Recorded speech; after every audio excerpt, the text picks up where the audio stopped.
સર્વજ્ઞ કરુણા રસપૂરિત શ્રેષ્ઠ ફલ પ્રદાતા ચ તસ્મૈ શ્રી ગુરવે નમઃ. નાશ્રિતો વલ્લભાધીશો ન ચ દૃષ્ટા સુબોધિની નારાધિરાધિકાનાતો વૃથા તજન્મ ભૂતુલે. ભક્તિ સુંદરીને માયાદાસી બે મૂર્ત પ્રગટાવી. તેમાં પહેલી નખશિક સુભગા શ્રી હરિને મન ભાવી. ઠાકોરજીએ સૃષ્ટિનું સર્જન કર્યું, એમાં દૈવી સૃષ્ટિ અને આસુરી સૃષ્ટિનું સર્જન કર્યું. હવે બંને સૃષ્ટિનું કંઈક આલંબન જોઈએ, કંઈક આધાર જોઈએ, તો જે સૃષ્ટિ આગળ ચાલ્યા કરે. એટલે દૈવી સૃષ્ટિ અને આસુરી સૃષ્ટિ એના અવલંબન માટે ઠાકોરજીએ આ બે પ્રકારની મૂર્ત પ્રગટાવી. એક ભક્તિ સુંદરી છે અને બીજી માયાદાસી છે. એટલે જે દૈવી જીવો છે એ દૈવી જીવોની સૃષ્ટિનો આધાર ભક્તિ સુંદરી છે, અને આસુરી સૃષ્ટિ જે છે એનો જે આધાર છે તે માયા છે. ભક્તિમાં પણ સાધન ભક્તિ, મર્યાદા ભક્તિ, 9 પ્રકારની એનું અવગાહન પણ ઠાકોરજીની કૃપાથી આપણે કર્યું. અને પ્રેમ લક્ષણા ભક્તિની શરૂઆત આપણે કરી ત્યાં પુષ્ટિમાર્ગનો અદ્ભુત સિદ્ધાંત સ્ત્રી ગુણ ભાવ તત્વ એ આ પુષ્ટિમાર્ગનું લક્ષણ છે. એટલે આચાર્ય ચરણો પણ રાસસ્ત્રી ભાવ પૂરિત વિગ્રહ શ્રી ભાગવત પિયુષ સમુદ્ર મથન ક્ષમ. તો શ્રીમદ ભાગવત રૂપી અમૃત એનો સમુદ્ર, એનું મંથન કર્યું તો એમાંથી શું પ્રાપ્ત શું થયું? તો આ જે સ્ત્રી ગૂઢ ભાવ છે એ અહીંયા વલ્લભે પ્રગટ કર્યો છે. એટલે આ સ્ત્રીનું સમગ્ર વિગ્રહ એ આ ગૂઢ એવા સ્ત્રી ભાવથી જ ભરેલું છે. અને ગયા સત્સંગમાં આપણે એ સમજવાનો પ્રયત્ન કર્યો હતો કે આ સ્ત્રી ગૂઢ ભાવ જે મહાપ્રભુજીમાં છે એ કઈ રીતે છે.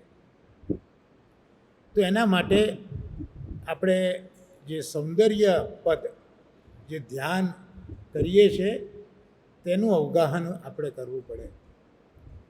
તો સૌંદર્ય પદ તો આ બધા જાણો જ છો. સૌંદર્યમ નિજરુદગતમ પ્રગટિતમ શ્રીગૂઢ ભાવાત્મકમ પુંરો પંચ પુનસ્તદંતરગતમ પ્રાવિવિશત સ્વપ્રિયે સંશ્લિષ્ટા ઉભયોર્બભૌ રસમય કૃષ્ણો હિ તત્ સાક્ષિકં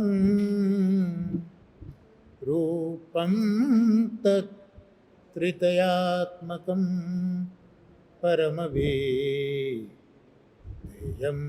સદા વલ્લભમ.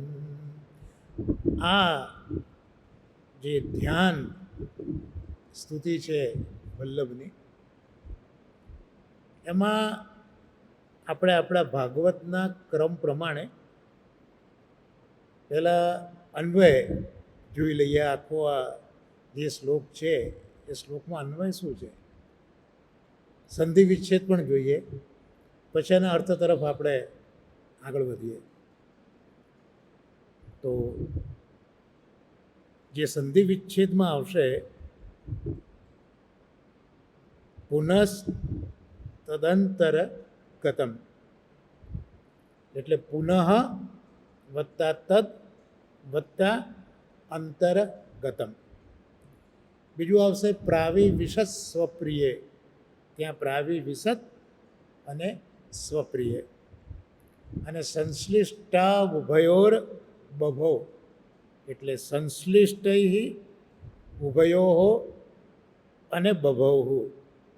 અને પરમ અભિધ્યેયમ, પરમ અને અભિધ્યેયમ, આટલી સંધિ વિચ્છેદ આપણે જોવી પડશે. હવે એમાં અન્વય જોઈએ તો સ્ત્રી ગુડ ભાવાત્મકમ, એટલે સ્ત્રી ભાવરૂપી ગુડ, ભાવાત્મક. સૌંદર્યમ, એટલે સૌંદર્ય, સુંદરતા. નિજ હૃદગતમ, એટલે જે નિજ એટલે પોતાના હૃદયમાં બિરાજે છે તે પ્રકટિતમ, શ્રી ઠાકોરજીએ પ્રગટ કર્યું. પુનઃ એટલે ફરીથી તે જ પ્રમાણે પુમરૂપમ, એટલે શ્રી સ્વામીજીના હૃદયમાં બિરાજતું પુંભાવ રૂપી સૌંદર્ય પ્રગટિતમ, શ્રી સ્વામિનીજીએ પ્રગટ કર્યું. સ્વપ્રિયમ, એટલે કે પોતાના પ્રિય, એટલે કે શ્રી વલ્લભ, એમાં પ્રાવિવિશત પ્રવેશ કરાવ્યો. ઉભયોહો, એટલે સ્ત્રીભાવ અને પુંભાવ એ બંનેનો સંશ્લિષ્ટવ સંયોગ થવાથી રસમય, રસાત્મક, કૃષ્ણ એટલે સદાનંદ કૃષ્ણ, હિ નિશ્ચયતાથી બભો શોભ્યા. તત્ સાક્ષિકમ, તે લીલાના સાક્ષી સ્વરૂપ. તત્ ત્રિતયાત્મકમ, પુંભાવ, સ્ત્રીભાવ અને સ્ત્રી પુંભાવ એવા ત્રણ ભાવથી યુક્ત પરમ, સર્વથી શ્રેષ્ઠ, વલ્લભમ રૂપમ, શ્રી વલ્લભના સ્વરૂપનું એટલે કે રૂપનું સદા નિરંતર અભિધ્યેયમ, સારી રીતે ધ્યાન કરવું. એટલે આ સમગ્ર જે ધ્યાન શ્લોક છે મહાપ્રભુજીનો, એનો આપણે અન્વય જોયો, જેથી દરેકે દરેક શબ્દ આપણને સમજાય. હવે એનું એટ એ ગ્લાન્સ જે અનુવાદ છે તે જોઈ લઈએ, પછી એને સમજવાનો પ્રયત્ન કરીએ. તો શ્રી ઠાકોરજીના હૃદયમાં સ્ત્રી ભાવરૂપી ગુડ ભાવાત્મક સૌંદર્ય અને પું ભાવરૂપી સૌંદર્ય બિરાજે છે. તેમાંથી શ્રી ઠાકોરજીએ સ્ત્રી ભાવરૂપી ગુડ ભાવાત્મક સૌંદર્ય બહાર પ્રગટ કર્યું. એ જ પ્રકારે શ્રી સ્વામિનીજીના હૃદયમાં પણ સ્ત્રીભાવ અને પુંભાવ રૂપી સૌંદર્ય બિરાજે છે. તેમાંથી શ્રી સ્વામિનીજીએ પુંભાવરૂપી સૌંદર્ય બહાર પ્રગટ કર્યું. આ બંને પ્રકારના સૌંદર્યના સંયોગ થતાં તૃતીય સ્વરૂપ પ્રગટ થયું. કારણ શ્રી ઠાકોરજીએ પોતાના પ્રિય એવા શ્રી વલ્લભમાં આ બંને સૌંદર્યોનો પ્રવેશ કરાવ્યો. પ્રવેશ કરાવ્યા પછી બંને સૌંદર્યોથી રસાત્મક સદાનંદ શ્રી કૃષ્ણ શોભાયમાન થયા. શ્રી વલ્લભનું સ્વરૂપ આ લીલાનું સાક્ષી હોવાથી તે સાક્ષી ભાવનું સ્વરૂપ છે. વળી શ્રી વલ્લભમાં શ્રી ઠાકોરજીનો સ્ત્રી ભાવ, શ્રી સ્વામિનીજીનો પુંભાવ અને ઉભયના સંયોગનો સ્ત્રી પુંભાવ બિરાજે છે. આવા અલૌકિક ત્રણ ભાવથી સર્વશ્રેષ્ઠ રૂપે શોભતા શ્રી વલ્લભના સ્વરૂપનું નિરંતર સારી રીતે ધ્યાન કરવું. આ જે સમગ્ર શ્લોક છે એ શ્લોકનો આપણે જે સામાન્ય અર્થ કરીએ એ અર્થ કરવાનો પ્રયત્ન આપણે કર્યો. હવે આ જે ધ્યાન સ્તોત્ર વલ્લભનું છે, આમ તો સુરતવાળા જે દાદાજી પૂજ્યપાદ ષષ્ઠ પીઠાધીશ વ્રજરત્નલાલજી મહારાજે આપે તો એક વખત મારી આગળ એવી આજ્ઞા કરી હતી કે આ જે મહાપ્રભુજીનું ધ્યાન પદ છે એ શ્રી ગોપીનાથ ચરણોએ પ્રગટ કર્યું છે. પણ બીજો એક આ મત એવો છે કે આ સૌંદર્ય પદ શ્રીમદ પ્રભુચરણો શ્રી ગુસાઈજીએ લખ્યું છે. આપણા માટે આ ચર્ચાનો વિષય આપણા માટે નથી. આપણે તો એમાં શું કહેવા માગે છે તે આપણે સમજવું જોઈએ. તો અહીંયા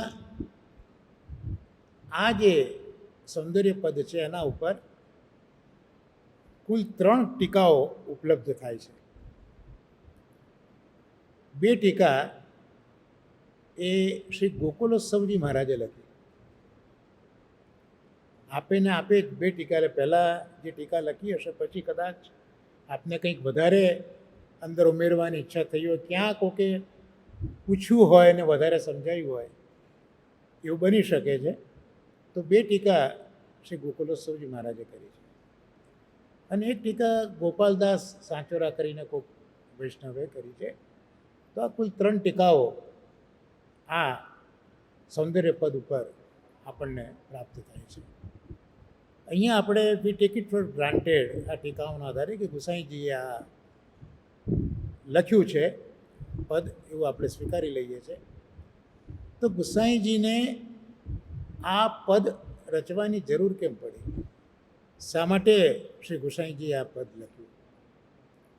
તો મહાપ્રભુજીએ જે વખતે આસુર વ્યામો લીલા કરી એ વખતે આપણા સંપ્રદાયના ગ્રંથો કહે છે કે ગોપીનાથ ચરણો હતા, એમનું લગત 12 વર્ષનું આયુષ્ય હતું અને 5 વર્ષ નાના, એટલે ગુસાઈજી મહારાજ એ 8 વર્ષનું આપનું આયુ હતું.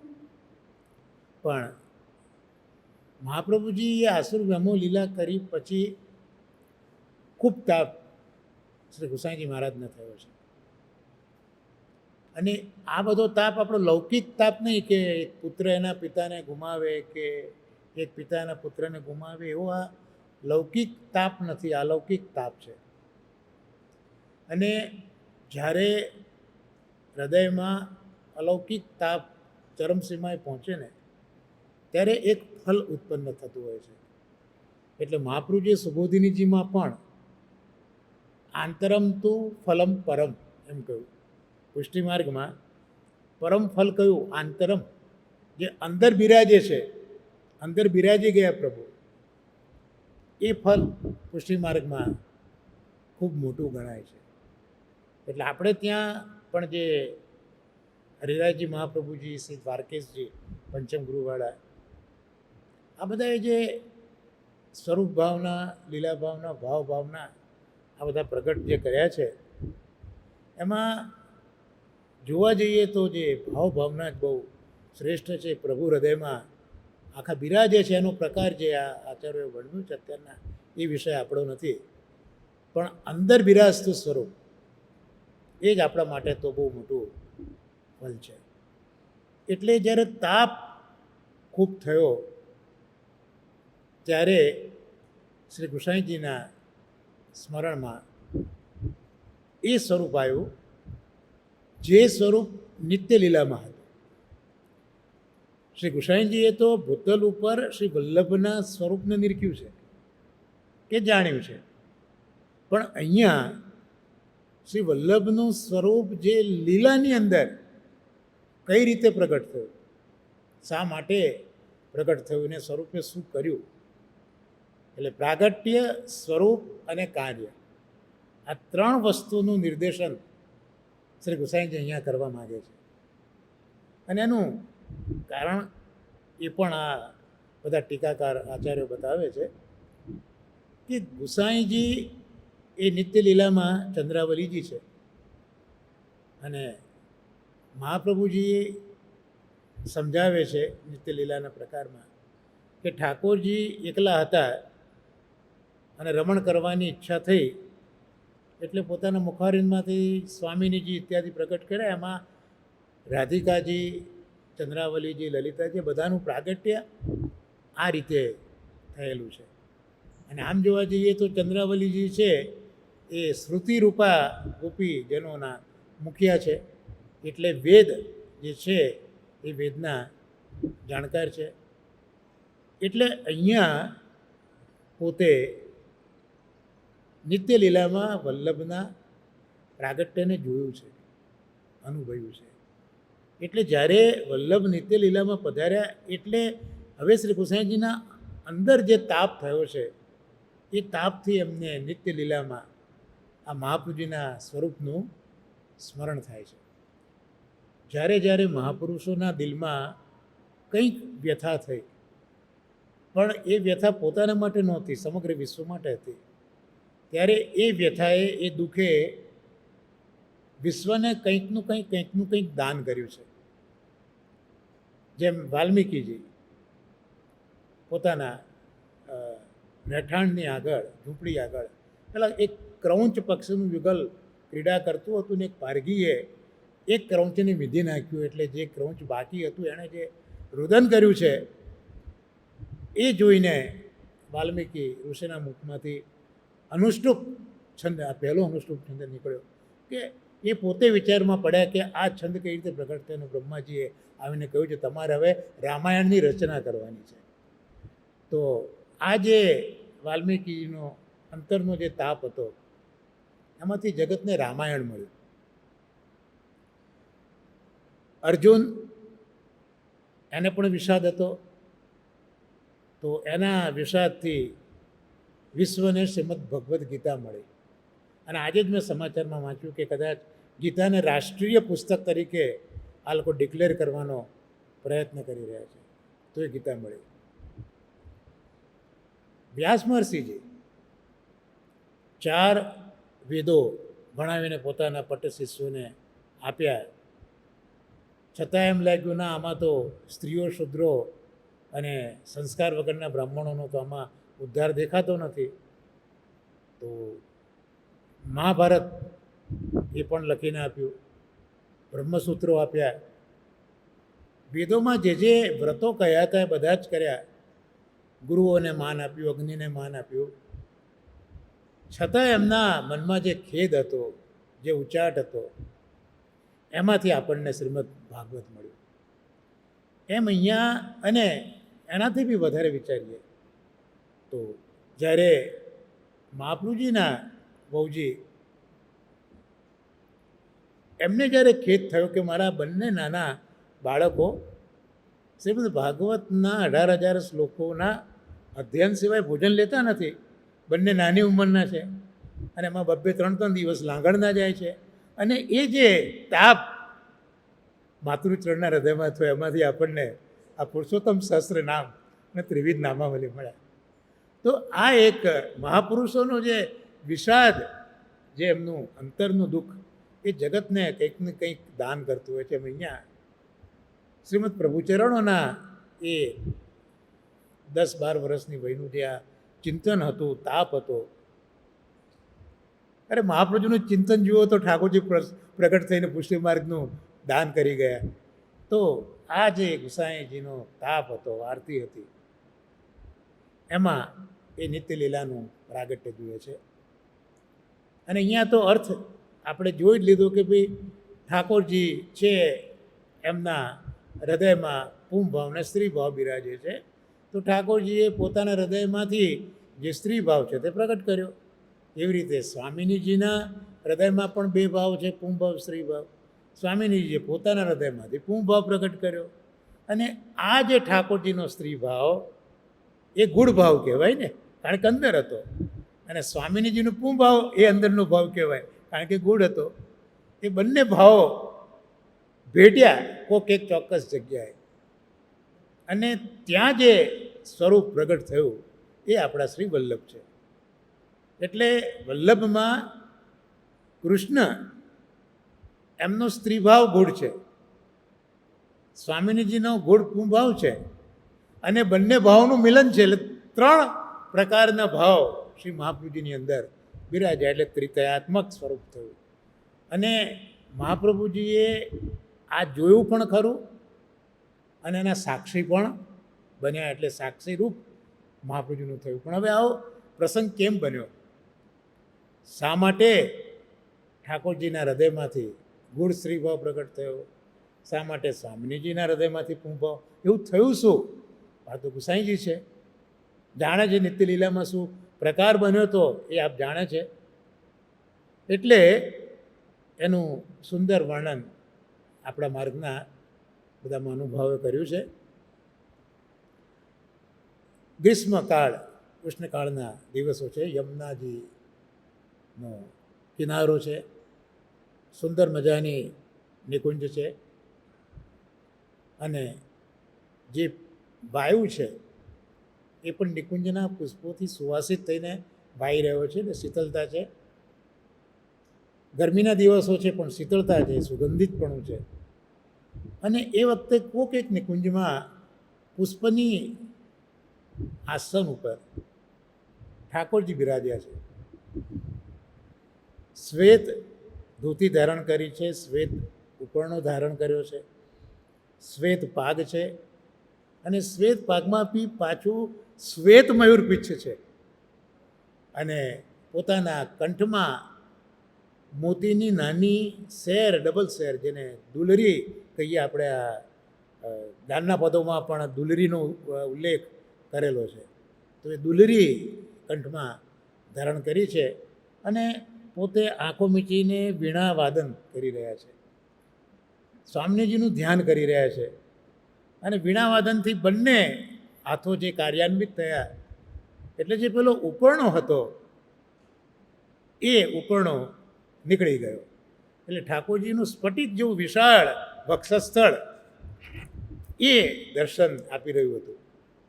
આ બાજુ નિકુંજમાં સ્વામિનીજી પણ ઠાકોરજીનો વિચાર કરી રહ્યા હતા, અને સ્વામિનીજી પણ ઠાકોરજીની પાસે નિકુંજમાં આવે છે, ધીમા પગલે આવે છે. ઠાકોરજી તો વીણાવાદનમાં બિલકુલ તન્મય થઈ ગયા છે, રાધિકાજીનું ધ્યાન કરીને બિરાજ્યા છે. રાધિકાજી સ્વામિનીજી જુએ છે ઠાકોરજીને, આશ્લેષમાં લેવાનું મન થાય છે, ત્યાં જ દૂરથી એમનું ધ્યાન જાય છે ઠાકોરજીના વક્ષસ્થળ ઉપર, સ્ફટિક જેવું. તે એમને પોતાનું જ પ્રતિબિંબ જોયું. પણ પ્રભુની ઈચ્છા જેવી હતી કંઈક લીલાની, તો સ્વામિનીજીને લાગ્યું કે આ ઠાકોરજી કોક બીજી પ્રિયાને લઈને અત્યારના બિરાજ્યા છે. એટલે એ વસ્તુનું સત્ય તપાસ્યા વગર સ્વામિનીજી ત્યાંથી પાછા ફરી ગયા. ઠાકોરજી તો કંઈ જાણતા જ નથી, કારણ કે હી વોઝ ટોટલી એનગ્રોસ્ડ, એ તો કંઈ જાણતા નથી. આ બાજુ સ્વામિનીજી નિકુંજમાં એને ઉદાસ થઈને બેસી ગયા હતા. લલિતાજી આવ્યા કે જીરાજ આજે કંઈ બહુ ઉદાસ છો? એટલે લલિતાજી આગળ તો બધી જ વાત સ્વામિનીજી કરે છે. એટલે સ્વામીજીએ કીધું કે હું જો ને મળવા ગઈ શ્યામ સુંદરને, અને એ તો કોઈક બીજી પ્રિયાને લઈને બિરાજે છે. લલિતાજીને લાગ્યું કે આવું શક્ય તો નથી.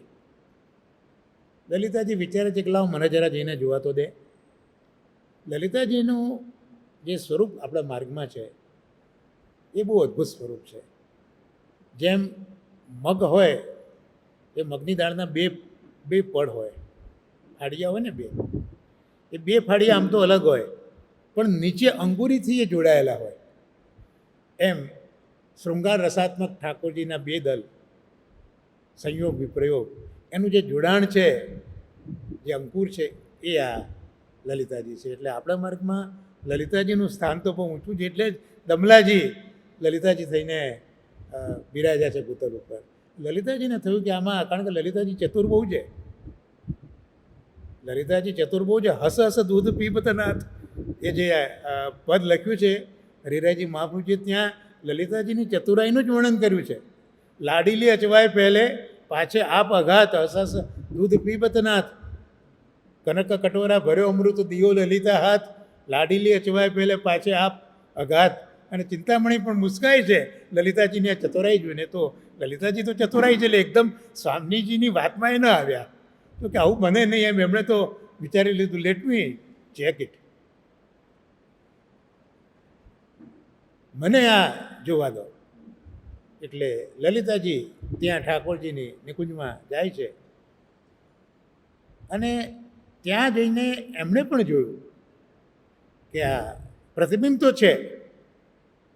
વધારે નજીક ગયા, ઠાકોરજીના નેત્રો વખતે ખુલી ગયા હતા, સ્વામીજીની રાહ જોઈને કંઈ જાણતા નહોતા.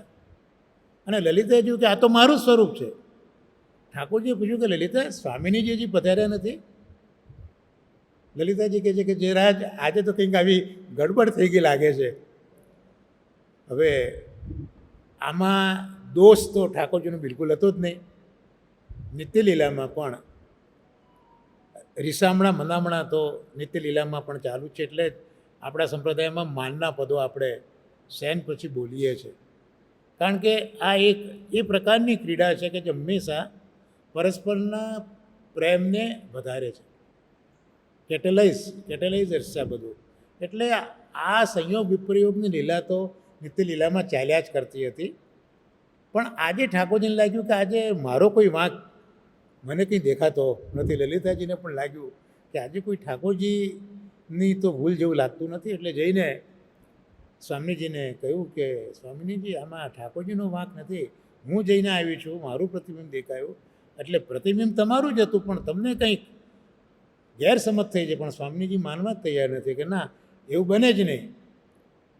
હવે ન ઠાકોરજી પધારે છે નિકુંજમાં સ્વામીજીની, ન સ્વામીજી ઠાકોરજીની નિકુંજમાં પધારે છે, પણ બંને વચ્ચેનો જે તાપ છે એ તાપ તો વધતો જ જાય છે. અને સંયોગ પછીનો તાપ એ માણસ અનુભવે તો જ શૃંગાર રસનો પૂરેપૂરો અનુભવ થાય. એટલે જ આપણે ત્યાં રાસ પંચાધ્યાયમાં રાસલીલા પછી યુગલ ગીતનું ગાન આવ્યું છે. કારણ કે રાસ પંચાધ્યાયમાં સંયોગ રસ છે અને યુગલ ગીતની અંદર વિપ્રયોગ રસ છે. એટલે જ્યાં સુધી એ બંને રસનો અનુભવ ગોપીજન ન કરે ત્યાં સુધી સંપૂર્ણ શૃંગાર રસનો અનુભવ ગોપીજનો કર્યો નથી. આવું મહાપ્રભુજી આપણને સુબોધિનીજીમાં સમજાવે છે. અને એ વિયોગ પછીનો પાછો જ્યારે સંયોગ આવે એ તો બહુ જ મોટો ફલદાયી હોય છે. એટલે બંને સ્વરૂપો મળવું છે પણ મળવા જવાતું નથી. ભીતર રહેલો તાપ વધતો ગયો. એટલે ઠાકોરજીના હૃદયમાં જે સ્ત્રીભાવ હતો એ સ્ત્રીભાવ બહાર પ્રગટ થયો. કારણ કે જે કંઈ તકલીફ હતી એ તો ઠાકોરજીના પુંભાવને અને સ્વામીજીના સ્ત્રીભાવને, દરેકે દરેક વ્યક્તિમાં પુંભાવ અને સ્ત્રીભાવ હોય. એવું નથી કે કોઈ બાકાત છે. પુરુષ હોય તો એનું દેહનું ખોડિયું પુરુષનું છે, એનો અર્થ એવું નથી કે એનામાં સ્ત્રીભાવ નથી. એવી રીતે સ્ત્રીનું ખોડિયું સ્ત્રીનું છે, ઇટ ડઝન્ટ મીન કે એની અંદર પુંભાવ નથી. ઠાકોરજી જ, જો આપણે ઠાકોરજીએ જે વિશ્વનું સર્જન કર્યું ને એમાં જે શ્રુતિઓ ક્રમ બતાવ્યો છે ત્યાં ઠાકોરજીએ અનેક રૂપે થયા પછી એ જ કહ્યું, પતિશ્ચ પત્નીશ્ચ અભવત. ઠાકોરજી જ પતિ રૂપે બન્યા અને ઠાકોરજી જ પત્ની સ્વરૂપે બનાવ્યા. એટલે એનો અર્થ એ થયો કે જેમ ઠાકોરજીમાં બે ભાવ છે એ જ રીતના ઠાકોરજીએ બનાવેલા પતિ સ્વરૂપમાં પણ બે ભાવ છે, અને એ જ રીતે ઠાકોરજીએ બનાવેલા પત્નીની અંદર પણ બે ભાવ છે. તો આ તો શાસ્ત્રો કહે છે કે આ બંને ભાવ છે. એટલે હવે જે કંઈ તકલીફ હતી તે ઠાકોરજીના પૂમ ભાવને અને સ્વામીજીના સ્ત્રી ભાવને હતી.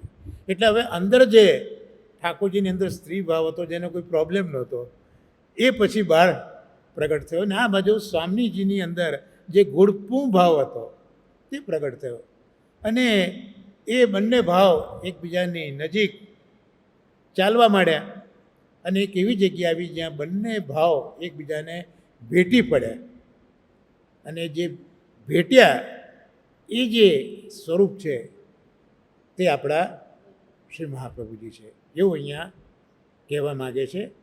એટલે વલ્લભનું જેવું સ્વરૂપ પ્રગટ થયું, એટલે નિત્યલીલામાં જે ચંદ્રાવલીજી, લલિતાજી, બધે સખીઓ હતા, એ બધા દોડતા દોડતા આવ્યા. અને વલ્લભનું સ્વરૂપ જ મેઘશ્યામ વર્ણ ઠાકોરજી જેવો, વાંકડિયા વાળ, વિશાળ લલાટ, વિશાળ છાતી, એટલું અદ્ભુત સૌંદર્ય હતું કે કૃષ્ણ ત્યાં બિરાજી રહ્યા છે. આ શ્લોકમાં પણ એ શબ્દ આવ્યો, રસમય કૃષ્ણ. એટલે કૃષ્ણ આ જ સ્વરૂપથી ફરી ત્યાં પ્રગટ થયા છે. એટલે નિત્યલીલાના આ બધા જે હતા દાસ ને દાસીઓ બધા, એ બધા વલ્લભને જોઈને રાજી થયા, ખૂબ પ્રિય લાગ્યા. એટલે જેને બધાએ કીધું કે વલ્લભ શરણમ મમ, આ શ્લોક ત્યાં પ્રગટ થયો, વલ્લભ વલ્લભ શરણમ મમ. અને વલ્લભને વિનંતી કરી કે હવે આ ઠાકોરજીને સ્વામીજીને આપણે ભેગા કરીએ. શ્રી વલ્લભ શરણમ મમ, શ્રી વલ્લભ શરણમ મમ, એમાં નિત્યલીલાના જે જીવો હતા એમણે રટણ ચાલુ કર્યું. અને વલ્લભ ઠાકોરજીની પાસે પધારે છે. અને ઠાકોરજીની પાસે પધારીને ઠાકોરજીને સમજાવીને વલ્લભને જોઈને ઠાકોરજી પણ ખૂબ રાજી થયા.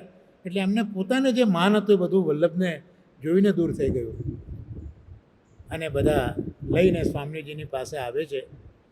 અને સ્વામીજીની પાસે જ વલ્લભ ઠાકોરજીને પધરાવે છે. એટલે પહેલાં જ્યારે કૃષ્ણ ઊભા થયા ત્યારે જ આ બધા બ્રજવાસીઓ અને વલ્લભ બોલી ઉઠ્યા, કૃષ્ણ તવાસ્મે, કૃષ્ણ તવાસ્મે. પછી કૃષ્ણ તવાસ્મે કહીને લઈ ગયા છે સ્વામીજીની નિકુંજમાં. અને ત્યાં એક જ આસન ઉપર બંને સ્વરૂપો બિરાજાને બધા બોલ્યા, શ્રી કૃષ્ણ શરણમ મમ, સ્વામીજી અને કૃષ્ણ સહિત. એટલે આપણે ત્યાં જ્યાં પંચાક્ષર મંત્ર અને અષ્ટાક્ષર મંત્ર એનું પ્રાગટ્ય આ રીતે નિત્યલીલામાં ગોલોકમાં આ પ્રાગટ્ય થયેલું છે. અને પછી તો એ ઠાકોરજી અને સ્વામીજી વલ્લભને પણ પોતાની નજીકમાં જ પધરાવી દીધા. તો આ રીતે જે વલ્લભનું નિત્ય લીલાનું જે પ્રાગટ્ય છે એ પ્રાગટ્યનું વર્ણન આ રીતે છે. અને શ્રી ગોકુલેશ્વરજી મહારાજને બધા એ જ સમજાવે છે કે આ જે પદ છે આખું, એ એક આખું બીજ છે. એ આખું એક બીજ છે. શેના માટેનું બીજ છે?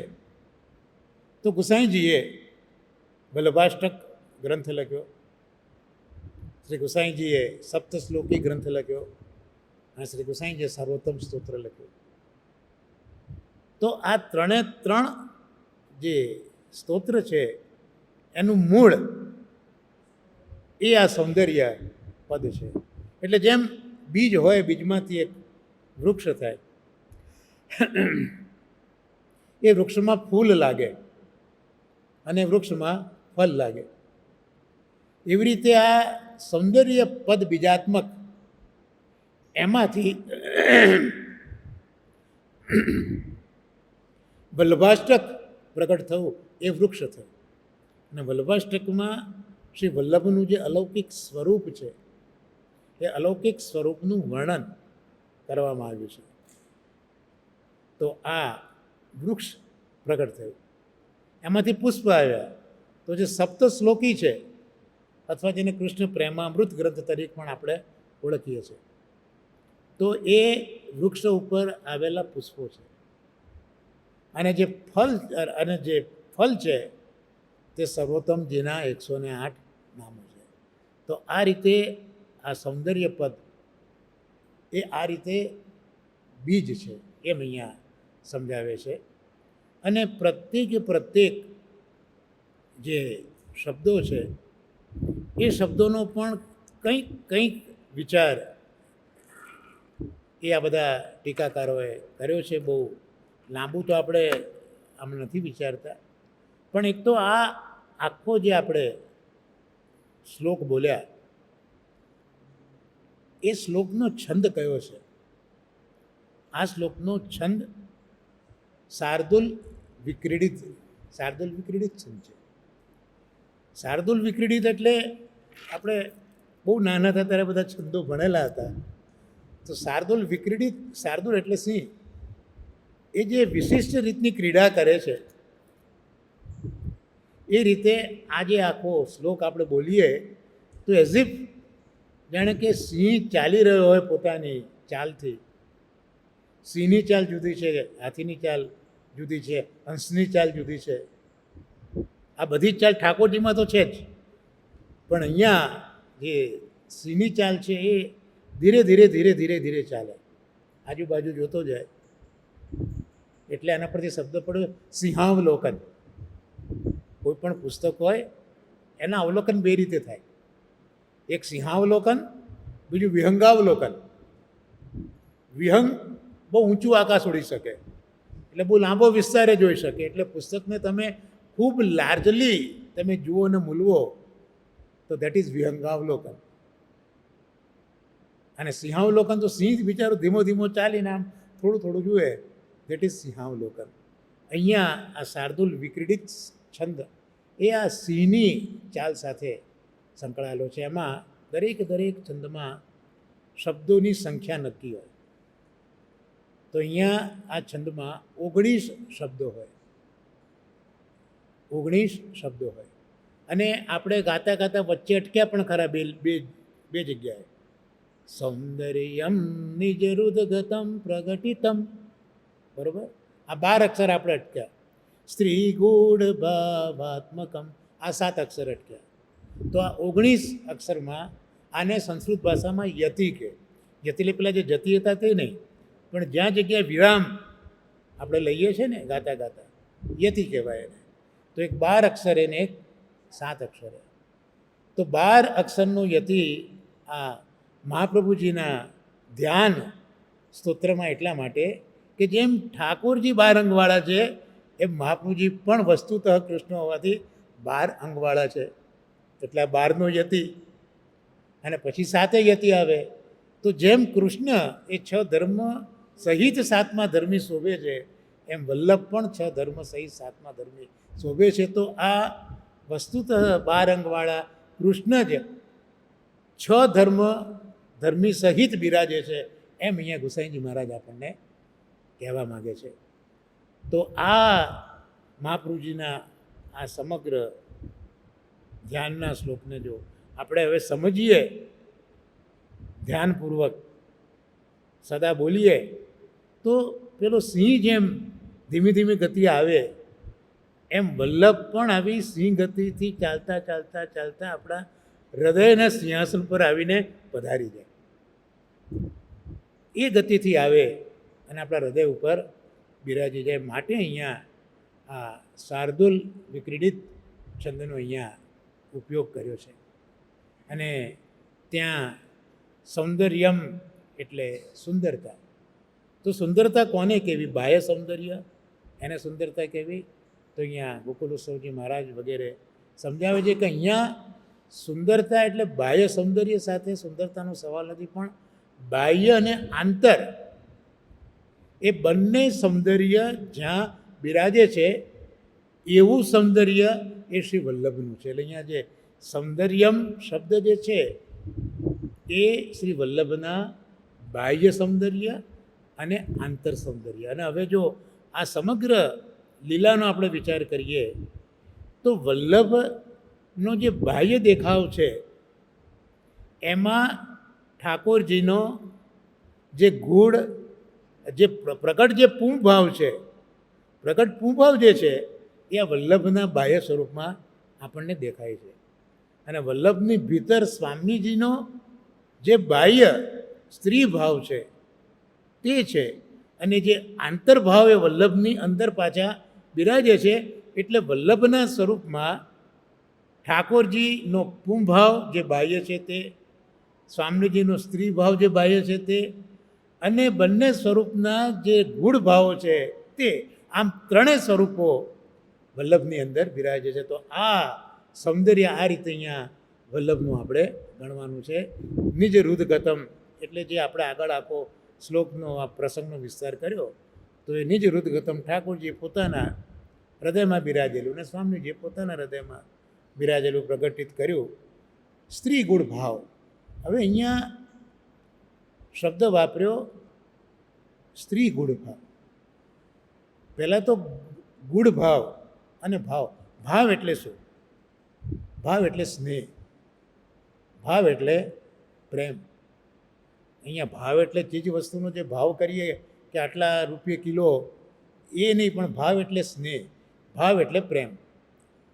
તો એ શબ્દ તો બહુ ક્લિયર છે, પણ ગૂઢ શબ્દ એટલા માટે કે આ જે ઠાકોરજી અને સ્વામીજીના હૃદયમાં જે ભાવ છે એ ભાવનું વર્ણન શ્રુતિઓ પણ કરી શકી નથી, કે એ ભાવનું વર્ણન મહાપુરુષો પણ એ ભાવનું દર્શન કરી શક્યા નથી. એટલે એ જે હૃદયમાં બિરાજેલો આ ભાવ છે એ ભાવ કોઈને ખબર નથી, માટે એને ગૂઢ ભાવ કહ્યો.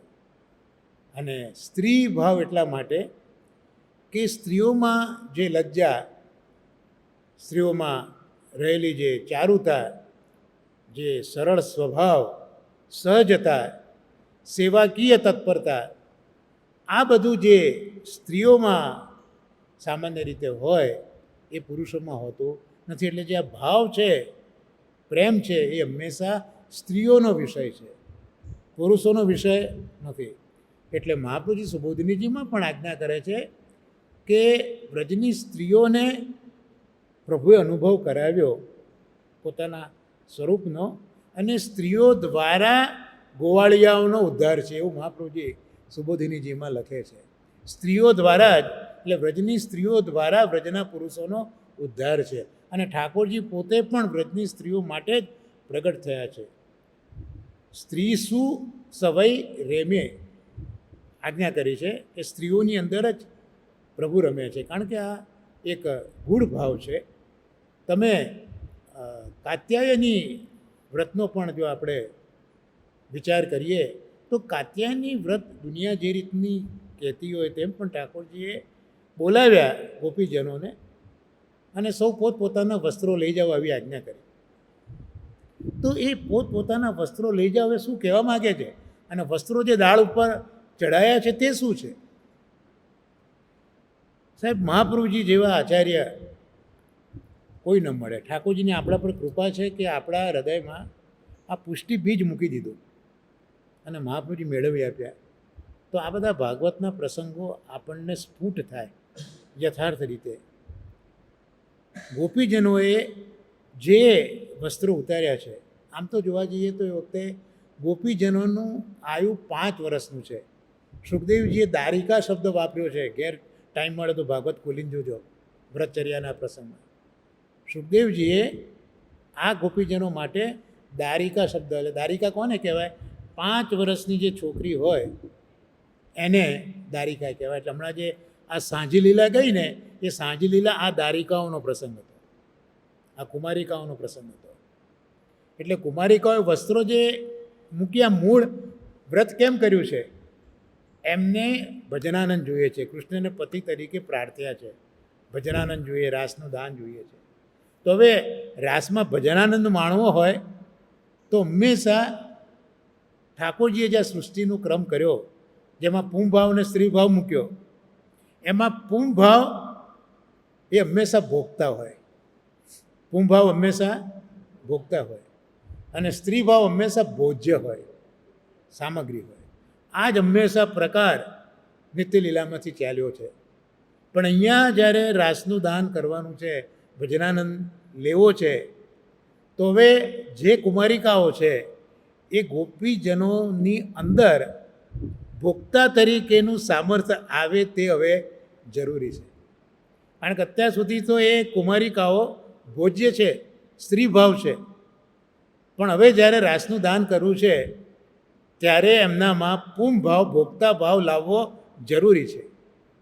એટલે જે વસ્ત્રો ઉતાર્યા છે ગોપીજનોએ સ્નાન કરતા, એ એમના જે મૂળ સ્ત્રી ભાવ છે, જે સ્વામિનીજીમાં આપણે જોયો બાહ્ય સ્ત્રી ભાવ, એ સ્ત્રી ભાવરૂપ વસ્ત્રો ગોપીજનોએ કદમના વૃક્ષ ઉપર લગાડ્યા છે.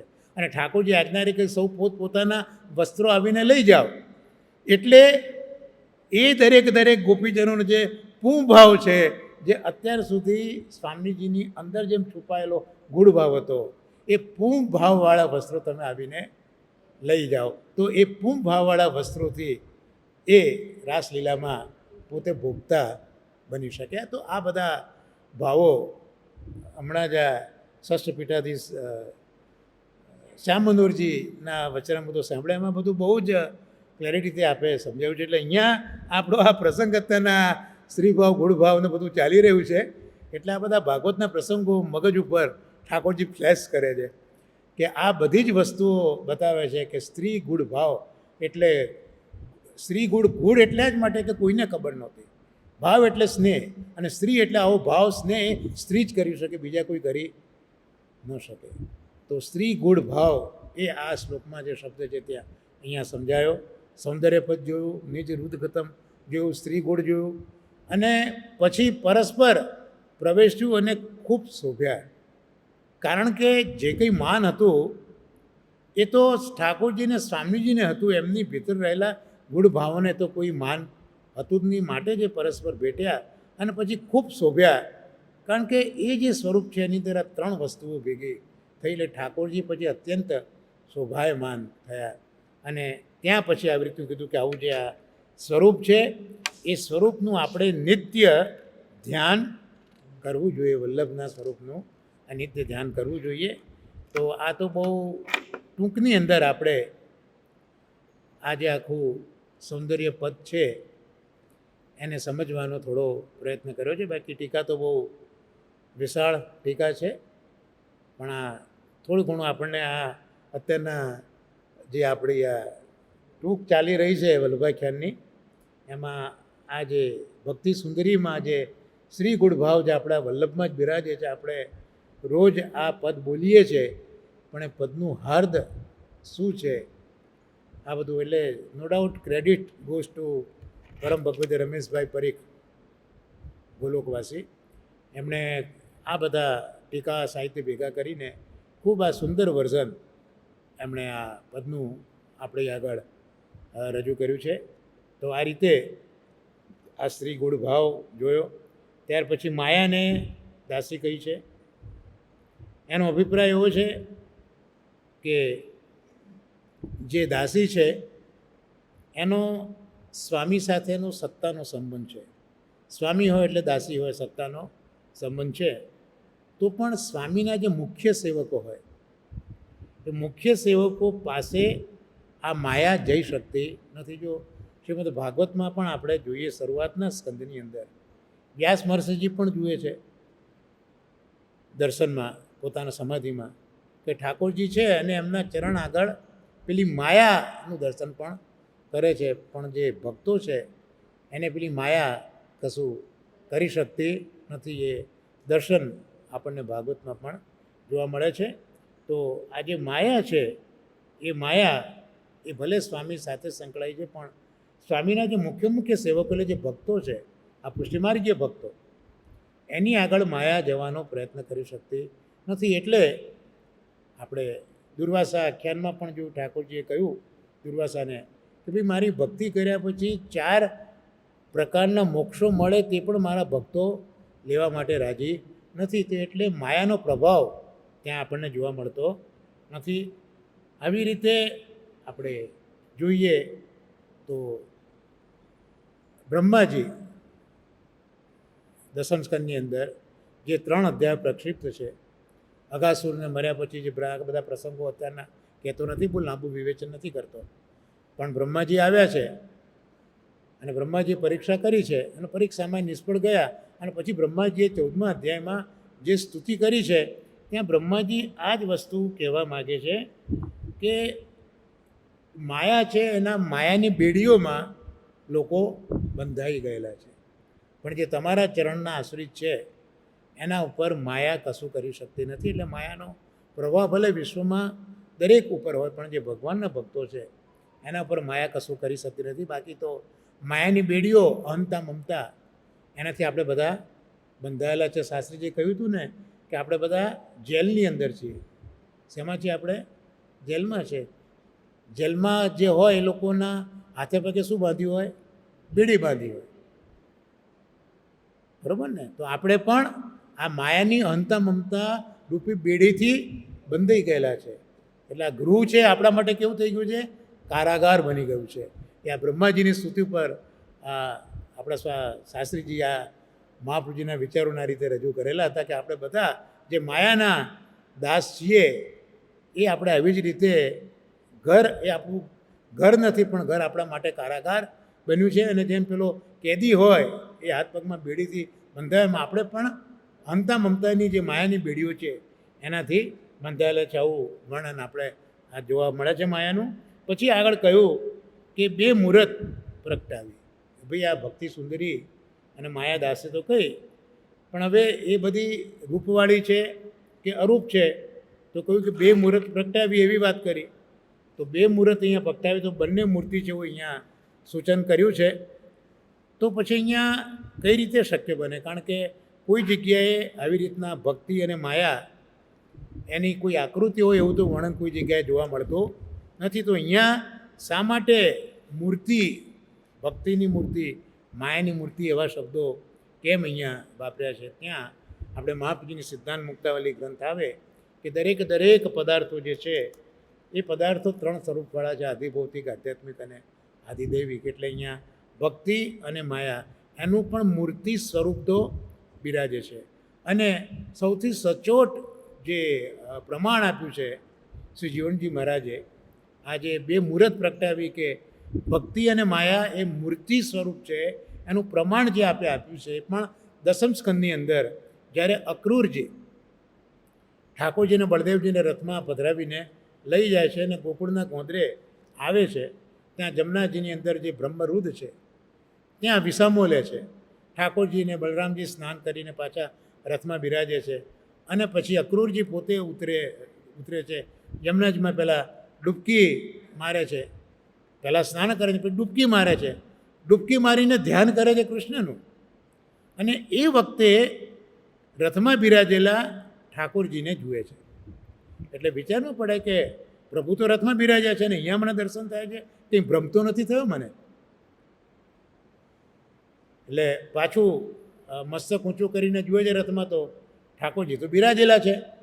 પાછી ડૂબકી મારે છે તો પાછા ઠાકોરજી દેખાય છે. એટલે અક્રૂરજી વિચારમાં પડી ગયા. અને ત્યાં લખ્યું છે કે એ વખતે 12 પ્રકારની મૂર્તિઓ એ ઠાકોરજીની સેવા કરે છે. આ દસમ સ્કંદની અંદર અક્રૂરજી જે લઈને ગયા છે: શ્રિયા પુષ્ટા, ગિરા કાંત્યા તુષ્ટા, કીર્ત્યે લયોર્જના, વિદ્યા શક્ત્યા માયયા ચ નિષેવિતમ. એટલે ત્યાં બતાવ્યું એક તો શ્રિયા એટલે લક્ષ્મી, પુષ્ટ્યા એટલે પુષ્ટિ, ગિરા સરસ્વતી, કાંત્યા એટલે કાંતિ, તુષ્ટિ અને કીર્તિ, ઈલા પૃથ્વી શક્તિ, ઉર્જા લીલા શક્તિ, વિદ્યા અને અવિદ્યા. આ બધી જ શક્તિઓ, અંતરંગ શક્તિઓ, કુલ 12 શક્તિઓની ગણના અહીંયા આપણને જોવા મળે છે. અને 12 શક્તિઓ મૂર્તિમંત સ્વરૂપ કરીને ઠાકોરજીની સેવા કરી રહ્યા છે. એ પ્રમાણના આધારે અહીંયા જીવનજી મહારાજ આપણને સમજાવે છે કે ગોપાલદાસજી જે ગાયું 2 મુહૂર્ત પ્રગટાવી, તો ગોપાલદાસજી એમનેમ નથી કહેતા. ખરેખર આ માયા અને ભક્તિ એ બંને આધિદૈવિક સ્વરૂપે ઠાકોરજીની સેવા કરે છે. એટલે બંને મૂર્તિ સ્વરૂપ છે. એટલે અહીંયા જે કહ્યું છે ગોપાલદાસજીએ 2 મુહૂર્ત પ્રગટાવી, એ બિલકુલ યથાર્થ છે. આમાં બીજું કંઈ આપણે વિચારવાનું નથી આ પ્રમાણના આધારે. અને ત્યાર પછી વાત એ કરી કે ભાઈ તમામ પદાર્થો આધિદૈવિક ભેદથી 3 પ્રકારના આપણે જોયું. અહીંયા બંનેની આધિદૈવિક મૂર્તિ છે એ પણ આપણે જોયું.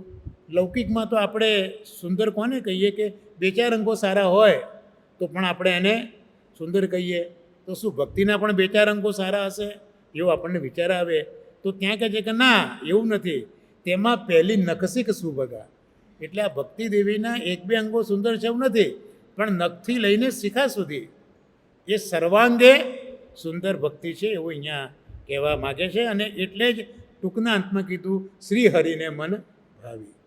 તો શ્રી એટલે સ્વામીજી, એ સ્વામીજીનું પણ જે મનનું હરણ કરે છે એવા હરિને આ ભાવી છે. સ્વામીજીના ચિત્તનું જે હરણ કરે છે એવા હરિને પણ આ ભક્તિનું સૌંદર્ય એ હરણ કરી લે છે. જે ઠાકોરજી સ્વામીજીના ચિત્તને હરી લે છે એ ઠાકોરજીના ચિત્તને ભક્તિ પોતે હરી લે છે.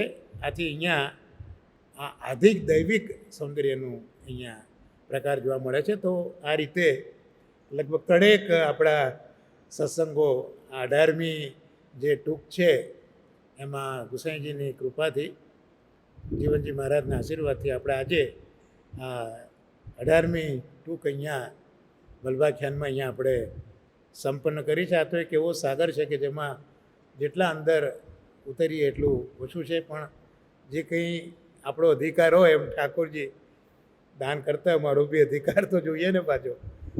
એટલે આ અહીંયા આપણે 18મી ટૂંકને અહીંયા વિરામ આપતા પહેલાં આપણા નિયમ પ્રમાણે શ્રી ગોકુલનાથજી મહારાજનું એક વચનામૃત પણ અંતમાં આપણે જોઈ લઈએ. આમાં એક વખત શ્રી ગોકુલનાથજી મહારાજને આપ શ્રીના સેવક પૂછે છે કે આપ કહો છો કે ભાવના બહુ ઊંચી કરવી, ભાવના બહુ ઊંચી કરવી, તો એનાથી શું મળે? શા માટે ભાવના કરવાને, શા માટે લૌકિક આ ઊંચી ભાવના કેમ કરવાની?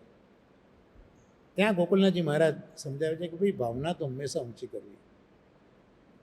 બહુ સમય પહેલાં એક ગામમાં એક શેઠ હતા, એને ત્યાં એક મુનિમ હતો. એ વખતે 5 રૂપિયાનો પગાર એને આપતા હતા.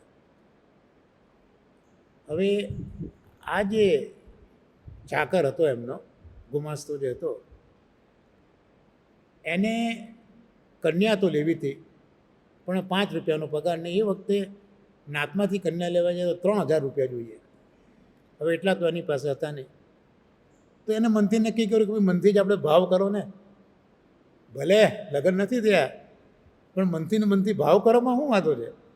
એમ એણે નક્કી કર્યું. એટલે શું કરે કે ઘરે જાય ને બારણું ખોલે અને એઝીફ એની પત્ની છે જેમ બૂમ પાડે કે એટલે રાધ્યું કે ના રાધ્યું ત્યાં.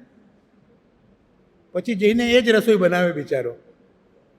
પણ થોડા પછી બૂમ પાડે ચાલ જો રસોઈ તૈયાર કરી દીધી હોય તો પીરસ આપણે જમી લઈએ. પછી થોડી વાર થાય એટલે ચાલ હવે સુવાનો સમય થયો છે, આપણે સૂઈ જઈએ. આવો ક્રમ ચાલ્યા કરે. એટલે પેલા પાડોશવાળા વિચારમાં પડે કે આ ક્યારે જઈને કોઈકને લઈ આવ્યો છે, એમ કે અમને તો ખબર જ નથી આ લઈ આવ્યો ક્યારે. એટલે આનું કંઈ ચારિત્ર બહુ સારું લાગતું નથી. એમ પાડોશીને બધાને થયું. એટલે એમને જઈને પેલા શેઠને ફરિયાદ કરી કે શેઠા તમારો ગુમાસ્તો છે પણ ચાલ ચલકત બહુ સારી લાગતી નથી અને અમારી આજુબાજુમાં આવા માણસો બહુ અમને ન ગમે ભાઈ. શેઠને વિશ્વાસ હતો પોતાના ગુમાસ્તા પર કે ભાઈ એ તો એવો હોય જ નહીં, મને એમાં તમારી વાતનો ભરોસો પડતો નથી. તો બધાએ કીધું તમે આવીને જુઓ, તમે જ નક્કી કરો. એટલે એક બધા ગુમાસ્તો ઘેર ગયો એટલે પાછળ શેઠ આવ્યા અને પેલા બાજુમાં જે હતા પડોશી એમને ત્યાં સંતરી ગયા. એટલે પહેલાં તો બિચારા આવીને બૂમ પાડી કે બાણું ખોલે છે કે નથી ખોલતી, ચાલ જલ્દી ખોલ. પછી અંદર ગયો, એ રસોઈ કરી કે ના કરી, કેમ આટલી વાર કરે છે? પછી થોડી વાર થઈ, ચાલ પીરસવા માંડ, બહુ ભૂખ લાગી છે. પછી થોડી વાર થઈ, ચાલ પથારી કર, બહુ ઊંઘ આવે છે. શેઠ કે સાલું હા કહે છે બધા સાચું જ લાગે છે. એટલે શેઠ ગયા ને પેલાનું બાળું બંધ હતું, ખખડાયું. પેલા બાણું ખોલ્યું. અરે શેઠ તમે અત્યારના? શેઠ કે કોને ઘરમાં ગાલી છે ત્યાં? તો કે શેઠ કોઈ નથી, મને અંદર જોવા દે. તો અંદર જો હવે 5 રૂપિયાના પગારદારના ત્યાં એક જ ઓરડી હોય, બીજું શું જોવાનું હોય? શેઠ કે અહીંયા તો કોઈ છે નહીં. તો કે તું કોની જોડે વાત કરે છે? તો કે શેઠ તમે જાણો છો કે તમે મને 5 રૂપિયા પગાર આપો છો, 3000 રૂપિયા મારે કન્યા લાવવા જોઈએ, કન્યા મળતી નથી. તો બસ મારા મનથી હું આ ભાવ કરું છું અને ભાવથી હું આનંદ લઉં છું. એટલે શેઠને થયું કે આની ભાવના તો ઊંચી છે, તો કે હશે કંઈ વાંધો નહીં, મારે 4 છોકરા પરણાયા, 5મો છોકરો તું એટલે હું તને પૈસા આપું છું, લઈ જા 3 જાય અને તું કાલે લગ્ન કર. એટલે આના ઉપર શ્રી ગોકુલનાથજી મહારાજે કીધું કે ભાવના રાખો તો આવી ઊંચી રાખો. આ જગત છે એ પ્રભુએ બનાવેલી સત્યાત્મક આ ભૂમિ છે. તમે એને ખોટી છે, માઇક છે એવું ન વિચારો. એટલે જે કંઈ થઈ રહ્યું છે બધું સત્ય જ છે, આવો ભાવ તમે રાખો. બાકી તો તમે પેલા કોલસાની ખાણમાં જશો તો હાથ તમારા કાળા થવાના જ છે. દુષ્ટો સાથે બેસશો તો તમને દુષ્ટ સંગ લાગવાનો જ છે. તો એના કરતાં તમે આ સમગ્ર વિશ્વની અંદર તમે આવો ભાવ કેળવો કે દરેક વસ્તુ એ ભગવદ સ્વરૂપ છે. અને એ ભાવ તમને કેળવો તો જેમ પેલાને પણ ખાલી આવો લૌકિક ભાવ કરતાં આટલો મોટો લાભ થયો, તો તમે અલૌકિક ભાવ આ વિશ્વમાં કરશો કે આ બધા જ ભગવાન છે, ભગવત સ્વરૂપો છે, તો તમને પણ અલૌકિક ભાવ મળશે. તો આ રીતનો જે બીજું આજે આપણે જોયું શ્રી ગોકુલનાથજીનું વચનામૃત, ત્યાં આ ભાવનાની આપણે વાંચ્યું. એટલે જ આપણા સંપ્રદાયમાં સ્વરૂપ ભાવના, લીલા ભાવના અને 3 અદ્ભુત ભાવનાઓનું વર્ણન હરિરાયજી ખૂબ એટલી સુંદર રીતે એની છણાવટ કરી છે. 3 ભાવનાઓની આપણું દિલ હાલી જાય કે શું હરિરાયજી આપણા માટે શ્રમ લીધો છે, ટુ મચ. કોઈક વખત કંઈક પ્રસંગો એવા બનશે ત્યારે આપણે એનો આગળ વિચાર કરીશું. તો આશ્રયના પદગાન સાથે આપણે આજના સત્સંગને આપણે વિરામ આપીએ. સાથે બોલીએ, દ્રઢૈન ચરણન કેરો ભરોસો, દ્રઢૈન ચરણન કેરો, શ્રી વલ્લભનખ ચંદ્ર છટાબિન સબ જુગમાં જ અંધેરો ભરોસો, દ્રઢૈન ચરણન કેરો, साधन और नहीं आ कली में जासू होत निबेरो, सूर कहा कहे दुविधा धड़ो, बिना मोल को चेरो भरोसो, दृढ़इन चरणन केरो, दृढ़इन चरणन केरो भरोसो, दृढ़इन चरणन केरो. श्री गोवर्धन नाथ की जय. श्याम सुंदर श्री अमने महाराणी की जय. श्री आचार्य श्री महाप्रभु जी की जय.